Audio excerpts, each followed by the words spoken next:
What's up, everybody? Welcome into another episode of Flippin Bats. It is Friday, and Pitching Ninja is joining me to talk about his top nastiest pitches of the week. Always love when he comes on. And some big news. Some rule changes are coming to baseball in 2023. That is just next year. We're going to talk about that, and Pitching Ninja's joining me, and it's happening right now. Let's get to it. It's a blowout, 8th inning, 10-3. Bases are loaded for Verlander, who waits out a 3-0 pitch. He swings, and it's a high fly ball, deep center field. It is gone! Home run! And a huge bat flip to celebrate. All right, Ben, start the show already. Some big things are coming to Major League Baseball. This show is going to be a lot of fun. I'm going to go over all those things briefly before we get into Pitching Ninja, who's always a blast to have on, his top nastiest pitches of the week. We got some fun stuff coming at you today. But first up, 2023 Major League Baseball rule changes are coming. They were voted in as of today. Larger bases being one, a restriction of the shift being another, and the pitch clock being the third thing. So I want to talk about those, give my opinion on these, but first up is larger bases. The bases will now be 18 square inches rather than the current 15 square inches. Now, this one's not a huge deal. Here's what that changes. Obviously, bigger bases mean a slight difference in the width and the distance of the bases. So home to first, obviously, they will be a smidge closer. First base to second base, obviously, a smidge closer. So those bang-bang plays, that will make a bit of a difference. Also, safety. This is a safety thing. This will help. You know, nobody's stepping on ankles at first base. Sliding into bases won't be as, huge collisions. And another big thing here. Replay has affected this big time. Replay was never intended to check, okay, let's say a runner's diving into second base. He beats the throw, but as he's sliding on top of the base, his left pointer finger popped off of the base for a millisecond while no other body part was on. All right, you're out. That wasn't intended to be replay. This will help that as well. The bigger base, guys will be able to hold on to the base a little bit better. So this one's fine. I'm all for this. Bigger bases, yes, let's do it. Another one, a restriction of the shift. Important thing here, restriction. This isn't a banning of the shift. The shift isn't banned. It's not going to be you have to stand in the exact spot that you're supposed to be or else. This is a restriction. Now, some of the rules here get a little tricky. So listen close. Listen up right now. The rules state 4 infielders must have their feet on the dirt at all time. On the outer boundary, they have to be within the outer boundary right in front of the outfield before the pitch is released. Now, when the pitcher releases the ball, a minimum of 4 players must have both feet completely in front of the outer boundary, and 2 fielders have to be entirely on either side of the base. Now, every team has to designate 2 infielders on each side of second base who may not switch sides during the game unless there's a substitution of one of those players.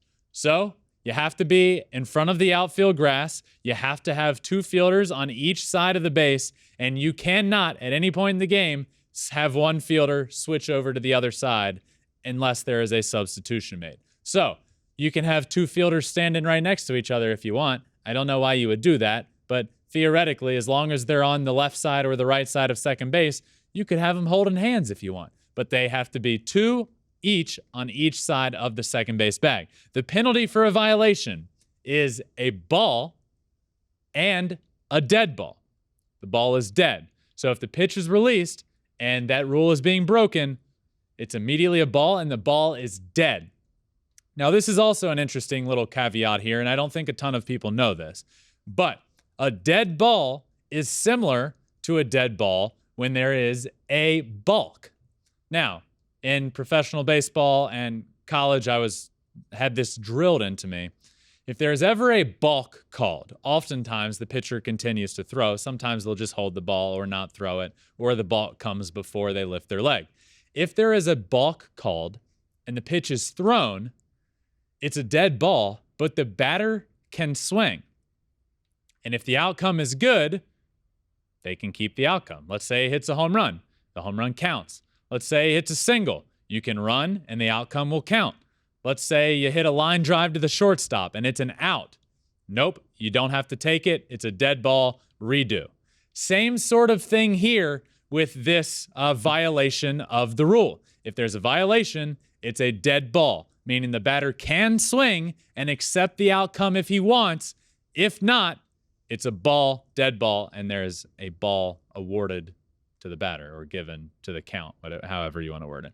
But umpires have the discretion to penalize the fielding team with a ball if the umpire detects players attempting to circumvent the rules. Teams can also challenge whether a team complied with the shift.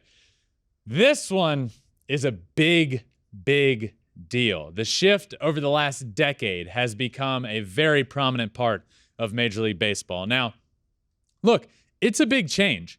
I'm all for trying it. You know, nobody's saying this is going to be implemented and forever and ever this is going to be part of the game of baseball. Why not try it? Baseball needs to continue to evolve with the times. I think for a while, baseball was the one sport that seems like it's stuck in its ways and there aren't a lot of changes. This is a change, and it's a big one. Players are going to be on their certain side of the field. What it's going to do, it's going to increase offensive production. You're not going to have as much as the three true outcomes: walkout, strike, home run. Guys will be more willing to hit the ball on the ground. You'll see more singles. You'll see more doubles. And that's all good for the game. You'll also see fielders be able to show their range. You know, for a while it was, okay, if the ball isn't hit right at me in the shift, I'm not even going to move because there's another guy standing right behind me to my left, about 10 feet behind me, that'll make the play. This will put guys back in their normal positions, about their normal positions, and they'll be able to show off their range, show off their arm, all of that good stuff. It is a big change, but I'm all for it. I'm for trying it, and whatever happens, happens, but why not give it a try? Lastly, pitch clock. A pitch clock is coming to Major League Baseball. In between batters, there is a 30-second clock, except for the final out of the inning. The timer for inning breaks and pitching changes is 2 minutes and 15 seconds. The catcher must be in the catcher's box with 9 seconds left on the timer. And the hitter must have both feet set in the batter's box and alert to the pitcher, meaning he has his eyes on the pitcher and can quickly take a hitting stance within 8 seconds. Pitchers who violate the clock are charged with an automatic ball. The catcher violating the clock they are charged with the ball, and a batter violating the rules will be charged with an automatic strike. Also, a new update here. Mound visits have a 30-second clock starting when the manager or coach leaves the dugout or whenever the defensive player leaves their position. If a manager joined a mound visit in progress, the timer resets if there are at least 20 seconds left on the timer. This is a big one because for a lot of managers, it takes them 45 seconds to even get out to the mound. So we're going to see a lot of managers sprinting out to the mound so that they have some time to talk to their pitcher. The pitch timer cannot be reviewed on replay. Couple things here. One really sticks out to me. The batter must be alert and ready in the box. Hearing that makes me twinge a little bit because I was in the minor leagues when this was first attempted, when this rule first came down, and we had all heard, okay, there's going to be a pitch clock. The beginning of the season, it's not going to be strictly enforced, but just know, and so you can start figuring it out. The first day that the pitch clock was officially in play and enforced, I was made an example out of. We were playing in Clearwater against the Phillies high A team. I come up second and third, 2 outs. I believe it was a full count, either a full count or a 2-2 count. I get in the box. I have my feet set. I'm wagging my bat as I normally do, eyes locked in on the pitcher. All of a sudden, the pitcher wasn't set yet. All of a sudden, umpire comes out from behind the plate. Time, you're out. Pointing at me. I'm like, what did I do? I didn't do anything. I'm just alert and ready, like you wanted me to. Turns out he said I wasn't alert and ready in the box, which I have a video of this. Guess what I was? I was alert and ready, staring right at the pitcher. This was sent off to minor league baseball to review. It was sent to Major League Baseball to review. And it was told that, hey, this is quite the violation. This can't be happening. But guess what? Still counted as a strikeout for my career. But who cares, right? That umpire certainly didn't. I remember his name. It was Justin. I remember his name because anybody named Justin is on my shit list. Can't have them around. Anybody with that name, watch out. Got to watch out for them.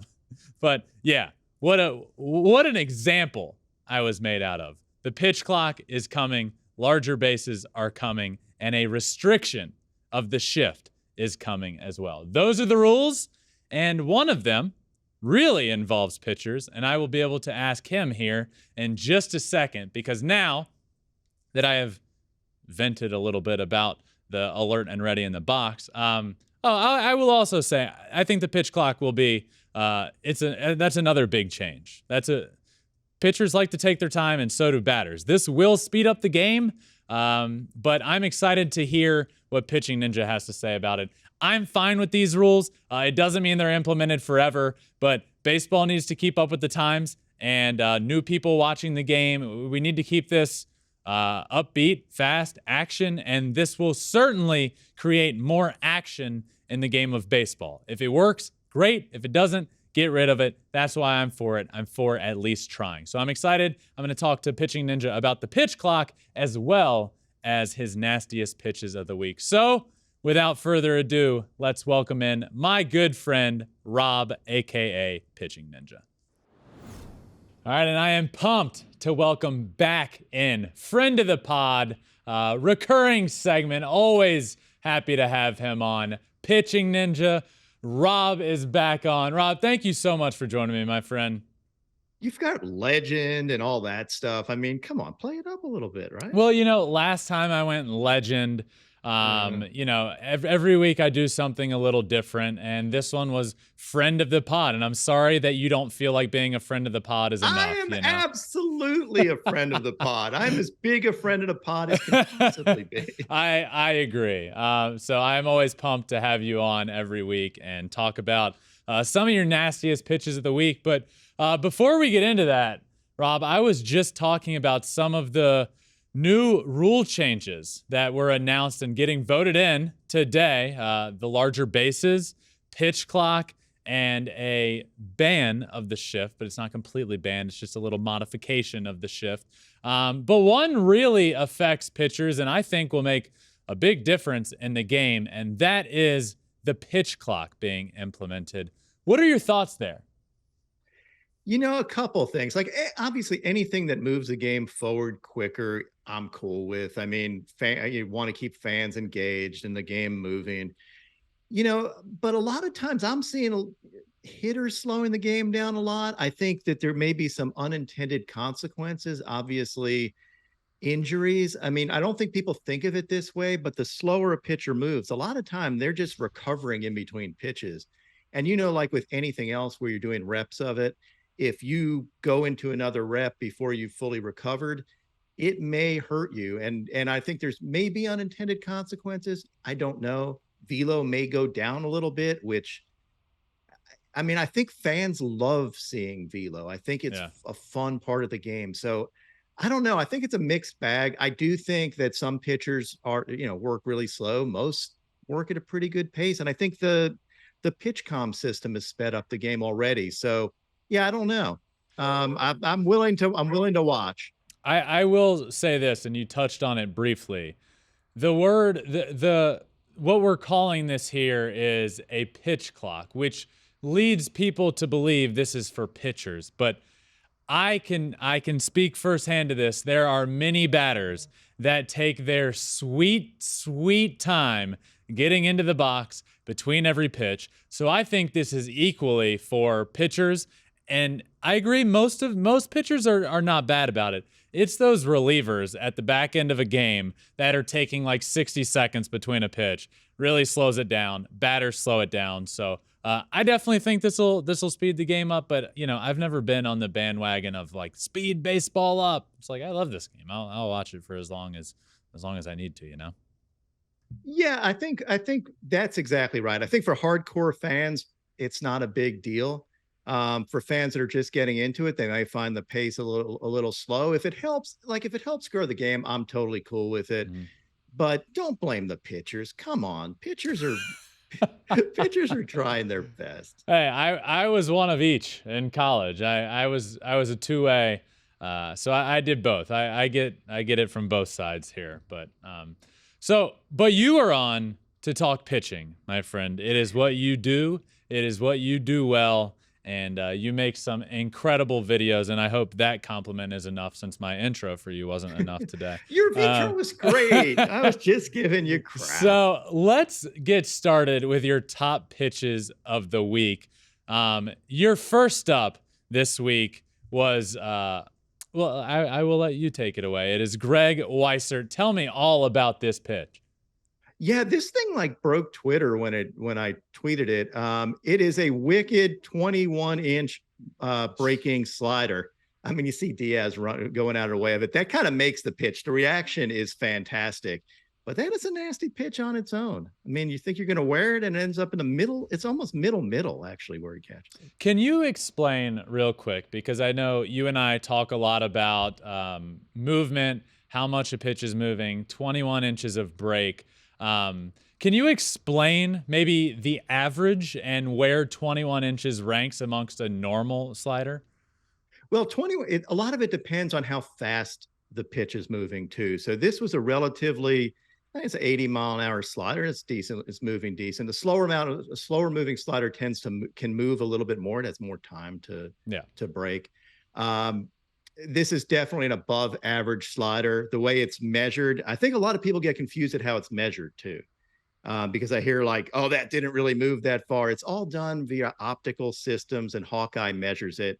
And it's based on the trajectory of the way the pitch was going and how much it broke off of that trajectory. Not necessarily like, you may not see a ton of movement, but that pitch out of hand is headed kind of right, basically at Diaz there, and ends up in the middle of the zone.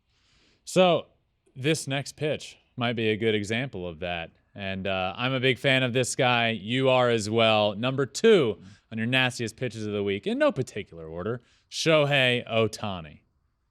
Yeah, like I just think this is incredible, and he deserves all the credit in the world for coming up, introducing a 100-mile-an-hour sinker in the middle of the season. Like, that's how talented this dude is. He just like, wouldn't it be cool if I threw a sinker that was 100 miles an hour and really nasty? Y'all, let me try this. And it does. Like, look at this pitch. That's a nasty sinker. So my question for you here is, and I had John Smoltz on the show on Wednesday. Now, John Smoltz, one of the greatest pitchers of all time. You were just a tick behind him when it comes to greatest pitchers of all time. But you know plenty about pitching. You know pitching history. You know a lot of pitchers. You know what they've done.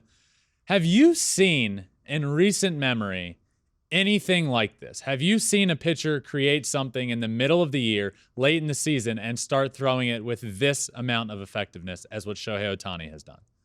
Not off the top of my head, at least totally out of the blue throwing it. And it just goes more to seeing, kind of what an alien he is. I know folks have worked on pitches in spring training, maybe put it in there, but he was flat out asked whether he threw a sinker in that Time magazine interview. Mm-hmm. He's like, oh, I don't have one.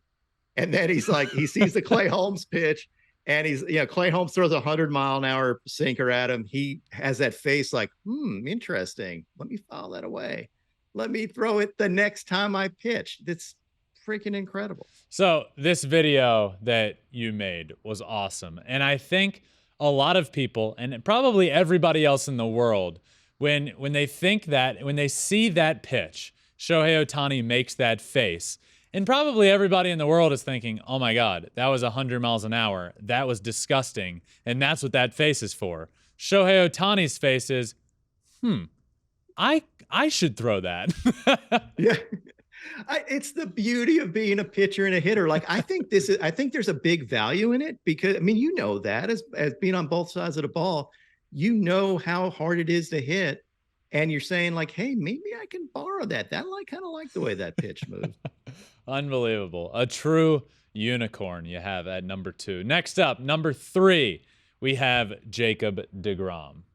Talk about a unicorn. I mean, I get amazed, and I fanboy over DeGrom because he deserves it. He's the best pitcher, arguably, that I've ever seen. I mean, you may put peak Pedro in that level, but these are 3 consecutive 98, 99 mile an hour, and then 100 mile an hour glove side fastballs. He's a robot. Like, the dude throws glove side fastballs like he owns them. He went 98, 99, 100. That's what it was. He did. Like, he's just like making stuff up. It's like a little game of darts with him, except with 100 mile an hour pitches. Like, I think most people understand what they're seeing is ridiculous out of him looking at the stats, but visually this shows you what a marksman he is. Like, it's mind-blowing. So you've been, up close and personal. You see this, you watch him pitch all the time, you post his videos. So you can attest to similar sort of sentiment what Mookie Betts said of Jacob DeGrom the other day. This guy could be the greatest to ever do it. Yeah, like, I mean, look at his stats. His whip is 0.55, is it? like that's not a real number. You can't do that. Mm-mm. I mean, shoot, that's it. It's nuts. And I just wish he was healthy for an entire season so we can see it over and over again. But you should never take for granted how good this guy is. He's pitching against the best in the world and making them look like they're little leaguers. I agree. And that's what, last year, I think we just kind of write off the year last year for him because he got hurt. But he pitched a good chunk of that year, and he was on pace. And obviously, he didn't make it halfway through the year, but he was on pace to have the greatest season of all time and break records that Bob Gibson has, which was the year that the mound was lowered because of him. Jacob DeGrom was doing Bob Gibson things last year, and I think it's easy to forget. This isn't just he's back and, oh, look, he's Jacob DeGrom. No, what we're watching is when this guy is healthy, the most dominant pitcher, one of the most dominant easily that we have ever seen. And it's a mixture of velocity, 100 miles an hour, 96 mile an hour sliders, and command with that, like we showed and you showed in your video that you put on Twitter of, 98, 99, 100. But look where it is. This guy is like painting the Mona Lisa with his fastball. You make a 100% great point. And I think we shouldn't ever forget this. Like, there may be other Cy Young Award winners. They can, whoever wins a Cy Young, awesome, great year. But let's not forget who the most dominant pitcher in baseball is. And if you polled all the pitchers, they'd agree. Like, there's nobody that would argue that DeGrom is not the most dominant pitcher in the world. And this is the stuff that's, there are plenty of guys that throw 100. There's nobody with that type of command and 95, 96 mile an hour sliders, and now working in changeups and curveballs. Forget it. Forget it. Next up on your list, number 4, you have Felix Bautista. Yeah, I am a huge fan of his. Nicknamed the Mountain. I did not come up with that nickname, but he is just a mountain, and he has over and over again the most wicked splitter you'll ever see. And this is just one of them. I think he's got like a 55% whiff rate on his splitter. It's not hittable. He throws 100, 101, 102, and then has that thing drop off the face of the earth. Like, forget it. The Orioles, you don't want to say that they didn't miss a beat, but they get rid of an all-star closer. And this story of Felix Bautista, he was in A-ball last year. A-ball. And now he's at the big leagues being featured by Pitching Ninja, the pinnacle. He has made it. He has made it and is featured by you. And that splitter is just disgusting. Good choice there. Next up on your list, the guy that is in the midst of, perhaps he's 2 outs away from breaking the all-time Diamondbacks scoreless innings streak and 8th longest streak all time, Zach Gallen. What pitch of his do you have on this week? This is a changeup, and it's mostly for this reaction. I mean, like, you get a guy to fall down on your changeup and count it out by Ninja referee Steve Willis. This is sick. I love the fact that Gallen is probably the most underrated ace out there. I mean, what's his ERA, like 2.4? And he's quietly doing this with a quiet consecutive scoreless streak. Fellow North Carolina grad, he gets credit for that, but nasty pitch and nasty reaction too.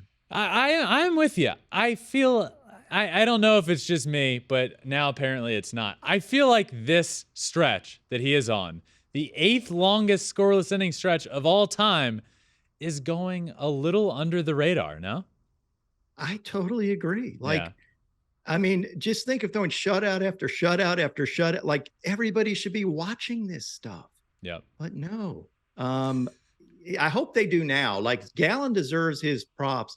He's been good for years, and he just constantly flies under the radar. I don't know that he really cares about it. I think he's just a workman type guy that does his job really well. But if he was pitching in a bigger market, maybe you think everybody'd be on him. Yeah, I agree. He goes a little under the radar out there. The Diamondbacks probably have something to do with that. Not a huge market, not a great team of late. Although this year, once they had that losing streak, Pitching's been good. They've been sneaky good. Yep. But I am often asked the toughest pitchers that I faced in my professional career. And amongst the likes of, Alex Reyes, Jack Flaherty, there's so many big league all-stars that I've faced. But I, without a doubt, always say Zach Gallen is one of the nastiest guys that I ever faced. And I faced him in Batavia. The Batavia Muck Dogs is where I ran into Zach Gallen. And just the sinker, slider, changeup combo is just disgusting. So, and that changeup was nasty this week. So was it the movement that got you? His repeating mechanics? Was it deception? Like, what did you feel hitting against him? So for me, I often struggled with velocity. Was never a problem for me. Alex Reyes was on that. I faced Alex Reyes a bunch, and the scouting report on him was sits 99 to 102, which was as a starter. And it's always funny walking into a clubhouse and seeing a scouting report and it says fastball sits 99 102. I always hit pretty well off of him. Velo straight was never my problem. It was low to mid 90s with this, with sink, with run, paired with a 90-mile-an-hour slider the other way. And he had that. And I don't know if he was calling it like a cutter or a slider at the time, but he was just, at the time, sinker, slider, cutter, and it was just so dominant. I remember it like it was yesterday. So it's good to see him up at the big leagues, because I've been saying for years that he was probably my toughest guy to face, and now that he's got the 8th longest streak of all time, I feel a lot better about that. Yeah, no doubt. The thing I love about him, and I've interviewed him, is he is constantly tinkering. He did have he's had a slider that was a cutter-ish. And he said, I want to throw a true cutter. I want to do, like, he's constantly looking at what other people do, learning.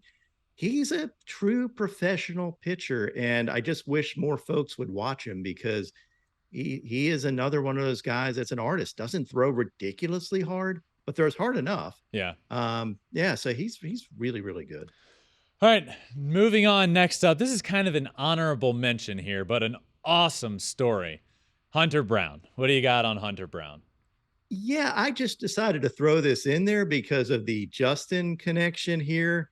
He basically looked up to your brother. It's his idol. And then I decided to match up their mechanics side by side, and lo and behold, they kind of look the same, don't they? I mean, that's kind of crazy. And, playing on the same team, I thought it was fantastic too, watching Hunter deal and Justin get behind him and get excited when he was K'ing folks. Like, he's just passing the game down to the next generation, loves it. And Brown was good. He was filthy. 6 innings, 3 hits, 5 strikeouts, nastiness. And it is cool. So I actually spoke about that on an earlier episode this week. Your video, the side-by-side is so cool. And the reason I think this is so cool is because Hunter Brown has been vocal. He's a Michigan guy, so he idolized my brother. That was his idol. And to be able to make your MLB debut in front of him as a teammate, as your idol, is just so cool. And then to see that side by side, I mean, I thought it was cool. My brother idolized Nolan Ryan. That's who his idol was. And for him to get traded to the Astros and then be able to pitch with Nolan Ryan in the front row was cool. Hunter Brown gets to make his debut as a teammate with his idol. And that's just, I mean, that's baseball. That's a really, really cool story, I think. I loved it. And I actually was very, very excited watching him throw because he did not look like a guy making his debut. He had like poise. I can tell that he's had some really, really good influences in his game. So kudos to, I mean, I'm sure Justin had a lot to do with it, but dude's got really good makeup and really good stuff. The Astros are just reloading. Yep. Well, Rob, this has been a lot of fun, as always, my friend. I will talk to you next week, hopefully. But before you go, I was thinking, as I was coming into studio today, I often think, like, okay, what shirt should I wear? And when I bring on players, I like to wear a shirt associated with either them or the team. And I was thinking, I can't believe that I don't have any Pitching Ninja apparel. I need some. We need to make a swap, Flippin Bats apparel for some Pitching Ninja apparel. How's that? I know a guy who can get you some.